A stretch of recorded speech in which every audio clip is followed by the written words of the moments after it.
All right, here we have the Savage 1907 that came in for diagnosis and potentially a repair. This is a semi-auto, either 32 or 380 caliber auto-loading pistol. Pretty old design, some cool features. One of the first, if not the first, double stack single feed magazine setups. Pretty cool. And this one appears to have the original magazine with it. But what you see is what arrived in the package from the customer. If you look, there's a distinct lack of a few parts. So we have the selector lever here, which would go in the frame like that. And then we have what's left of the ejector. You can see where it has sheared off here on the bottom. And then the remaining piece down here inside. And I'm going to have to probably drive out from the bottom if I had to guess. But one grip scale. Cool fact about these grip scales is they actually don't have a screw that retains them. They slide in from the back. And there's a little lip of material here that locks into this notch. So it slides in kind of dovetailed on the top and the bottom. Gets to the inside most position, it clicks in, you can hear it there. An easy way to remove them is to press up from the inside and then slide it off. But only one grip scale. This is, what are we gonna call this guy? Breech plug, I guess. This is where your hammer is. As well as a couple of other small parts, extractor, things of that nature, all in one assembly. Kind of cool assembly mechanism. It goes in and then rotates, or that technically is backwards, goes in and then rotates to lock into place. But if we get some of this stuff out of the way, the firearm is stuck in this position. It will not go any further rearward than that. And it will not go any further forward than right there. And there's definitely some drag here. So the barrel on these is kind of an odd shape. Here, I'll tell you what. Look at an exploded diagram. The barrel has some geometry on it. You see here on the top, there's a lug as well as a feed ramp on the bottom, this larger portion that fits into the frame. And here it's got a specific cutout for it.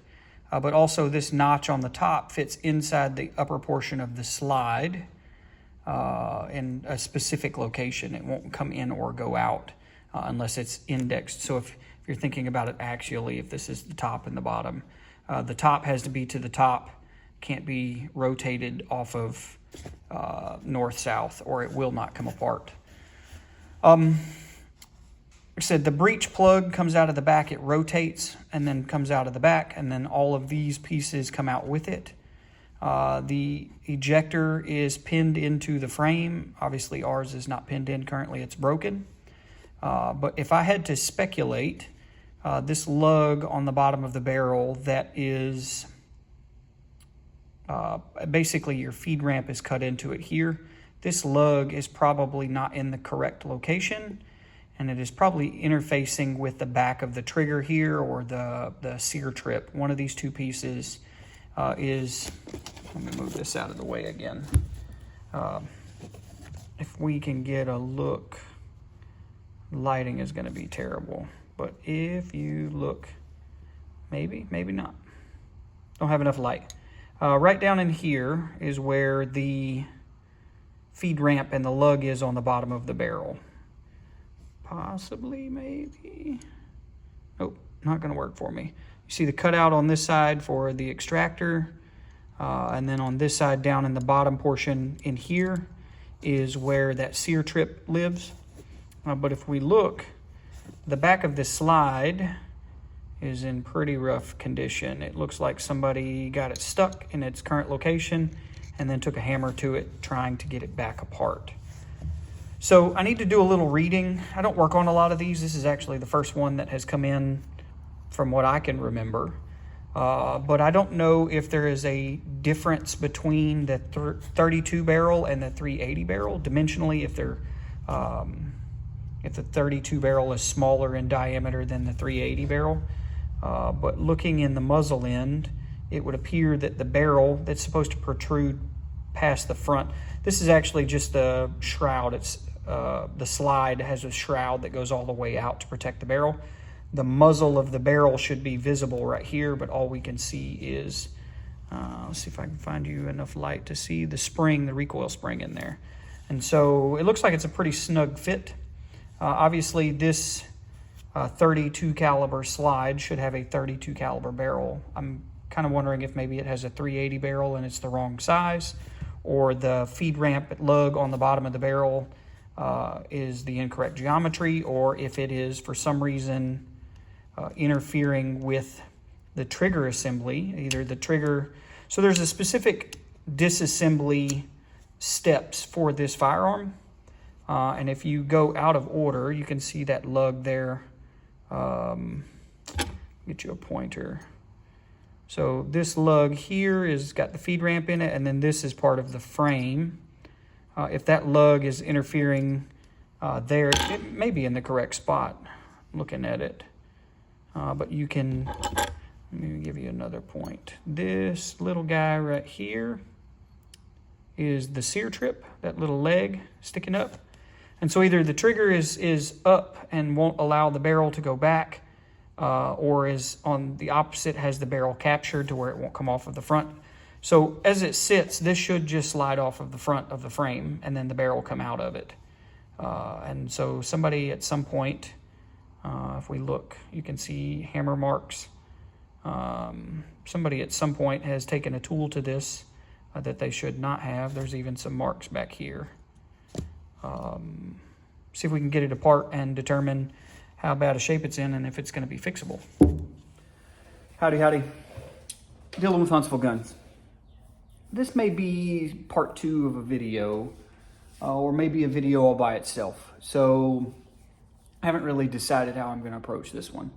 This morning I'm working on a subscriber firearm. One of you from YouTube reached out to me with a project, sent the firearm in. I did kind of an intro. I filmed kind of an intro yesterday, but I'm not entirely sure I'm going to use that footage. I think maybe we'll do its own dedicated video. So what I have in front of me is a Savage 1907. And when the firearm arrived, I'll insert a picture here. The slide and frame were locked up. Customer purchased the firearm in its condition with the frame and slide stuck together. Couldn't get it apart. Pretty quickly realized that what he had purchased, somebody else had tried to get apart and damaged, and sent it to me to get it apart and do kind of a diagnosis, see how bad it really is. And so this morning, forgetting to turn the camera on, I managed to get the 2 halves separate. Short story, the barrel on these 1907 pistols rotates. There's a cam on the top, you can see it here. And that cam rides in a groove. Yeah, if you look in the top of this receiver here, slide, there's a groove that it rides in. The cam was pretty beat up, and I think I know why it was beat up. I think somebody couldn't get this guy apart, and so they took a hammer to the back of the slide, unfortunately, and beat the snot out of it. And in the same process, took a hammer to the front of the slide and mushroomed it to the point where the barrel no longer fits. And the solution was to get this slide forward enough to where I could get a small dental pick into the back of the slide and depress the sear trip. So once I depress this, then I could pull the trigger to its rearmost position, and then that would allow that barrel, there's a lug on the bottom of the barrel, which is also your feed ramp, would allow that lug to rotate out of the way and assemble or disassemble the frame. So the problem I'm running into this morning is determining how much work is actually going to go back into this thing to get it put back together. It wasn't complete when it came in. It was missing parts. Some of the parts are pretty easy to find. There were a lot of these made, and I believe even some of the later models, like the 1915 parts, some of them are interchangeable. Don't quote me on that. But my concern is that the slide is damaged, probably beyond... I'm going to have to do some soul searching, we'll call it. I don't know how much repair you're going to be able to do. Like I said, it's been treated pretty poorly. So I'm going to have to open the hole in the front. I'm going to have to remove all of the deformed metal on the rear just to see if we can get the, I don't even know what we're calling this at this point. Breech plug, I guess technically, breech plug assembly back into the slide to see if it will even rotate and lock in, if it will. But also, once I got the gun apart, did some looking, the light is gonna fight me all on this one. So if you look, these two rails are parallel until you get up here to the back, and then you can see that they are no longer parallel here and on the opposite side. Somebody put this against something and was beating on the front of it and basically flared those rails out. So that's what holds the slide on the gun. Fixable, I'm certain. Everything is repairable to some extent of the word. But as you can see here, there are hammer marks. I just don't know if it's practical to fix it, to be honest with you. It's an early serial number. It's a 5-digit number. The components all seem to be matching to this gun. The barrel is from a later gun, but that's not incredibly uncommon. But again, it's damaged, like damaged. And there is a big chunk ground into the top of the slide. Somebody at some point with a rat tail file got after it. This is pretty quickly becoming a parts gun in my mind. I'm going to make a list this morning of what is missing and the cost to replace the missing parts and broken ejectors and things like that, like to put this back together as a complete firearm, and then take a look at what it would cost to repair the damage. I don't think that this slide is worth repairing. I think that it would be better to just replace the slide mechanism. I'm gonna do some math, and I will get back with y'all here shortly. I'm starting to speculate that this is better off as a parts gun. I originally, when I couldn't get it apart yesterday and the barrel would not fit in the nose of the slide, I thought that maybe this was a later, like 1915 barrel in 380, but it is in fact a 32. It's the correct barrel for this gun. This is just, it has this groove in it, which is usually indicative of a later gun. But I'm gonna make a parts list. I'm gonna make a kind of a labor estimate to see how long it should take. Let's see, here's the problem you run into when you're quoting work. This belongs to a customer. I want to see the customer have a functioning firearm again. Quoting work like this, you need to be realistic with the time involved. It may take me 45 minutes and some heat and a hammer to fix this, clean it up with some files and some emery paper, but then I'm going to have to re-blue the entire thing. This, I honestly don't think is worth repairing. There's 3 hours worth of work there for something that I can replace for $50, $60, whatever the case may be. So an honest assessment of cost is important, or else you're gonna go broke. doing a lot of stuff, 4 hours worth of work for $50 is a fast way to no longer be in this business. So let me do some digging. I may refilm this all as one segment. I still haven't made my mind up, but stick with me. All right, Savage 1907 update. I have spent probably an hour at this point looking at all of the interference where everything is hanging up and kind of identifying a game plan. And then forgot to turn the camera on and started working on this thing. So my initial diagnosis is absolutely correct. Whoever disassembled this firearm the first time did not do so correctly. And so on the trigger, you have the trigger here, obviously, and then this little guy here on the side is the sear trip, basically. And the sear trip was up and would not allow the slide and barrel to go forward. Well, in order to get that to disengage, you have to push the sear trip down and pull the trigger. And so if you look, let me get my pointer. Right here, this little flat ledge right here has to lock in to a recess under the barrel. Lighting sucks. So I got the sear trip pressed down, got the trigger pulled, got the barrel and slide off. Couple of things I found in the process. Somebody beat the ever-loving crap out of this thing with a hammer. So every surface on it, I'll drop some pictures in here to show you how deformed everything is. If you don't know what you're doing, put the hammer down.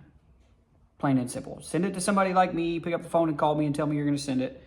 And we'll fix it rather than you beating it to death with a hammer. So the nose of the slide, the barrel is shrouded in the slide if you're not familiar. So the barrel is visible like that from the muzzle end. The nose of the shrouded slide was mushroomed, and so I had to open that back up, which is not an easy feat to do. Fortunately, my little baby 3-jaw chuck has small enough jaws on it that I could get this in the lathe and then turn it true. But I noticed that because it was mushroomed and somebody tried to hammer the barrel through it, there's no way. Let me get you some light. Hold on. It's going to be impossible for me to show this, I think. If you look,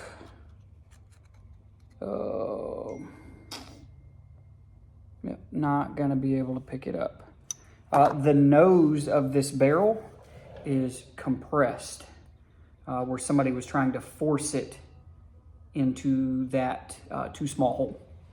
Going to look washed out with the light. But opened up, basically this barrel is junk. The ejector, I got the broken portion out. The little pin that broke off of the bottom of the ejector, got it out. Got the sear trip fixed. So if you're looking at it from the top like this, the leg on it that interfaces with the slide was bent from somebody trying to hammer the back of the slide off. Got all of that taken out and cleaned up. I still need to source some parts. I need to do kind of some pricing to see what's available and where I can get it from. But the wings on the back of the frame still need to be addressed. And I did some preliminary work on the back of the slide. So there is supposed to be an inner rim right here that the breech block, or whatever you want to call it, you see this little channel, this guy right here, there's a little channel that goes around this radius, and that's what interfaces with the inside of the slide. That's all boogered up and damaged, and so I started shaping it by hand. Had to open up the inside where the metal had been peened over. But at this point, the breech block does go back in to the slide, does lock into place. The back of the slide where all this damage is really isn't as critical as the locking body. Still a really snug fit. I need to finish that up. But inside of the slide, there are little recesses that it's kind of like bolt lugs on a bolt action that these lugs go into, and this is what holds the breech block into the back of the slide so it doesn't hit you in the face. But at this point, I have 90% of a gun. I still need to do some addressing to the ears on the back of the frame. I still need to kind of fix some other stuff. I need to source some parts. But ultimately, the customer, the subscriber who sent this to me, could not get it apart, and so we have accomplished that, and now I've got it apart, and it will also go back together. So let me follow up with him, and I'll get back with you. So after recording and putting all this together, I realized that there is more content than I want to put in one video. So I think what we'll do is end it here. That'll give me a chance to reach out to the customer and kind of go over a plan of action on how to proceed on this particular project. Thanks for watching. I hope you find this kind of work entertaining. It's a little different than my normal video, but just kind of a segment as I go through the day and what it looks like to diagnose and repair one. Thanks for hanging out.